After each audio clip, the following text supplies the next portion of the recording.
Muzeylər tariximizin canlı yaddaşı, keçmişin bugünə danışan dilidir. Hər eksponat bir dövrün izini, bir xalqın yaddaşını yaşadır. Burada keçmişlə bugün, sözlə sükut birləşir. Amma bir sual doğur. Bugün gənclərin muzeylərə marağı necədir? Sizcə muzeylər nə üçün vacibdir? Muzeylər bir xalqın tarixini, mədəniyyətini və ənənələrini öyrənmək üçün ən böyük mənbələrdən biridir. Buna görə həm muzeyləri qorumaq, həm də muzeyləri tez-tez səyahət etmək, səfərlər etmək bizim üçün çox vacibdir. Muzeylər bir xalqın milli kimliyini qoruyur məncə, onun keçmişindən bu gününə xəbər verir. Buna görə hər bir gənc məncə muzeyləri tez-tez səyahətlər etməli, muzeyləri görməli, gəzməli, onun haqqında öyrənməlidir. Bu ekskursiya bizə hansı tarixi öyrədir?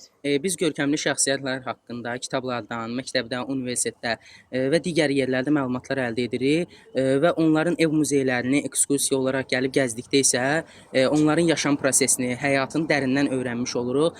Bu ekskursiyadan sonra muzeylərə baxışınız necə dəyişdi? Bu səfərdən sonra muzeylərə baxışım tamamilə fərqli oldu. Artıq muzeyləri sadəcə tarixi abidələrin qorunduğu yer kimi deyil də, keçmişlə bugünün arasında yaranan körpü kimi görürəm və bunun mədəniyyətimizi yaşatdığını düşünürəm.